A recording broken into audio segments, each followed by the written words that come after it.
আসসালামু আলাইকুম। আজকে 10 নভেম্বর শহীদ নূর হোসেন দিবস। তো গত বছরের এমন দিনে আওয়ামী লীগ এই নূর হোসেন দিবসকে কেন্দ্র করে মানে একটা মিছিল বের করার ট্রাই করছিল। তো নূর হোসেনকে আমরা তো জানি গণতন্ত্র মুক্তি যাক, স্বৈরাচারী নিপাত যাক। তো সে নাকি আওয়ামী লীগের কর্মী ছিল, আওয়ামী লীগের দাবি। তো পরে এটা নিয়ে ডাউট আছে, যদিও আওয়ামী লীগ দাবি করে। তো হাসিনার গাড়ির সামনেই আপনার এরশাদ পতনের আন্দোলনের সময় পুলিশের গুলিতে নিহত হন তিনি। আমরা এই নূর হোসেন সম্পর্কে ছোটবেলায় অনেক পড়ছি বইয়ে। তো এখন আমি যেটা বলতে চাচ্ছি সেটা হচ্ছে যে এই নূর হোসেনকে কেন্দ্র করে এই বছর আপনার একটা ইস্যু তৈরি করে আপনার এই 13ই নভেম্বর লকডাউন দিবে, এটা আপনার ইনু বোধহয় বলছে আর কি, হ্যাঁ নাকি তো বাইরের থেকে বলছে।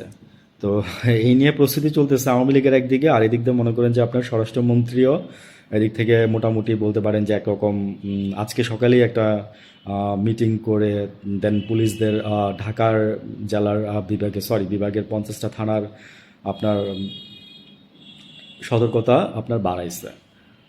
তো থানায় আপনার সতর্কতা অগ্রিম বার্তা পৌঁছায় দেওয়ার পরে আপনার মুড়ে মুড়ে পুলিশ দেখা যাচ্ছে আজকে। এবং এরকম যদি কেউ রিলেটেড থেকে থাকে তাহলে তাকে সাথে সাথেই গ্রেফতার করার নির্দেশ দেওয়া হয়েছে পুলিশকে। আজকেও সায়েন্স ল্যাবে সকালবেলা আপনার পুলিশের গাড়ি ছিল। তারপরে আপনার বিভিন্ন ইম্পর্টেন্ট জায়গাগুলোতে পুলিশের গাড়ি দেখছি আমি। তো এই হচ্ছে মোটামুটি যে একটা নিউজ এরকম, যে মূল ব্যাপারটা হচ্ছে যে 13 তারিখে আপনার সারা দেশ বাংলাদেশ তারা লকডাউন করে দিবে বা শাটডাউন করে দিবে, এরকম কিছু আর কি।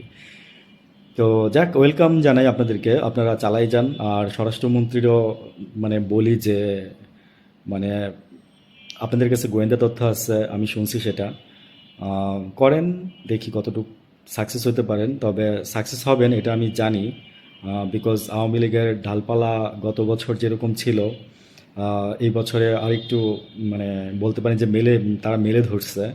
তো যদি ধরতে পারেন ভালো, এই সেন্সে বললাম, যদি করেন যদি পারেন ভালো, এই কারণে বললাম যদি ধরতে পারেন তাইলে ভালো, আর না ধরতে পারলে আরও ভালো।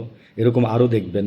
কারণ কেন বলছি, আবারও বললাম কথাটা যে আমরা অনেক দিন আগে বলছিলাম, আমরা আজকে থেকে স্বরাষ্ট্রমন্ত্রী আপনাদেরকে ইউনূস সাহেবকে উদ্দেশ্য করে মেনশন করে আমরা অনেকদিন আগে বলছিলাম যে অল্পতে যদি মানে কুচি না কেটে দেন না, তাহলে কিন্তু সেটা কিন্তু বাড়তেই থাকবে, পরে কিন্তু সামাল দিতে পারবেন না, বুঝছেন?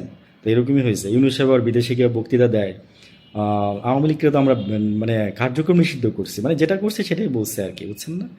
তো এনিওয়েজ, হয়তো রাজনীতি করলে অনেক দিকে খেয়াল রাখতে হয়। তো আমরা দর্শক দেখি, এটাই হচ্ছে মূল কথা আর কি। ভালো থাকবেন, আসসালামু আলাইকুম।